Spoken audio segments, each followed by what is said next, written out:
2015년부터 시작한 상도 4동의 도시재생 사업이 마무리되고 있습니다. 바통을 이어받은 4당 4동에서도 곧바로 예산이 투입되며 도시재생이 본격적으로 시작되고 있는데요. 하지만 예산 투입이 끝났다고 해서 도시재생 자체가 끝나는 걸까요? 오히려 역량을 키운 주민들이 스스로 나서서 마을의 문제를 고민하고 해결하는 진정한 도시재생이 이제 막 시작하는 겁니다. 최면희 기자의 보도입니다.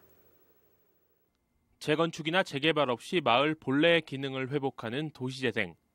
서울형 도시재생의 사실상 시초가 된 상도 4동 도시재생 사업들이 마무리되고 있습니다.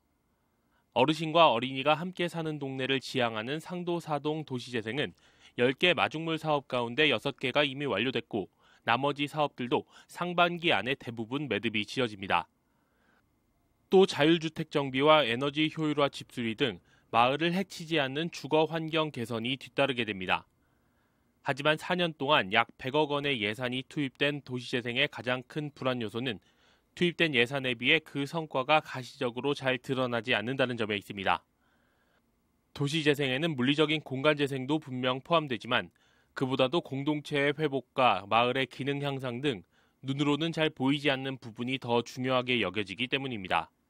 그래서 이전보다도 더 어쨌든 좀 이웃을 생각해주고 함께 이 마을을 위해서 헌신하고 봉사할 수 있는 그런 분위기, 이런 것들은 사실은 숫자로 측정되어지지는 않지만 장기적으로 봤을 때는 그 동네가 제대로 재생이 되기 위해서는 꼭 필수적인 그런 요소이고요.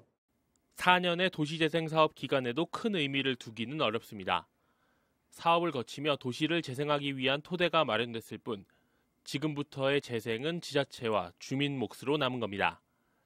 곧 준공을 앞둔 주민자족시설에는 예산의 절반가량이 투입돼 어린이 놀이시설과 주민 만남 공간으로 채워집니다. 주민 주도의 협동조합을 설립해 수익 모델을 만들고 곧이어 만들어질 청년 열린 스튜디오는 도시재생 관련 창업을 지원 사격해 장기적인 수익 창출을 꿈꾸고 있습니다. 도시재생이 금방 끝나는 사업이 아니고 앞으로 10년, 20년, 30년 계속 해나가야 할 사업이기 때문에 조심스럽게 주민들끼리 서로 타협해가면서 결국 어떤 것이 마을을 위한 사업인가를 서로 의사소통을 하면서 결과물을 가지고 천천히 잘 해나갈 것입니다. 곧바로 이어지는 4당 4동의 도시재생이 지난 상도 4동의 사례를 바라봐야 하는 이유는 바로 여기에 있습니다. 예산이 투입되는 4년의 사업 기간이 재생의 전부가 아니기 때문입니다. 마중물 사업이 도시재생을 위한 역량을 키우는 기간이라는 점을 주민이 인식하고 있어야 성공 가능성이 높아질 수 있습니다. 도시재생 사업의 기본적인 취지는 지역 주민들이 스스로 이제 만들어가는 거거든요.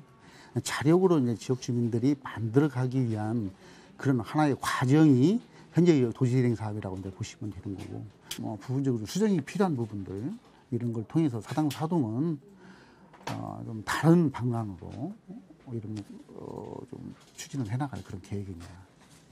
현재 4당 4동은 희망지 사업을 통해 이미 주민의 관심이 충분히 높아졌고 조만간 주민 설명회를 열고 협의체도 구성할 예정입니다.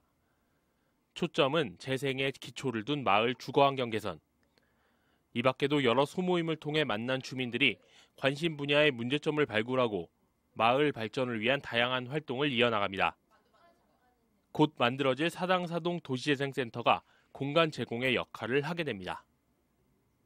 예산이 투입된 지난 4년간의 도시재생 사업을 마중물 사업이라고 합니다.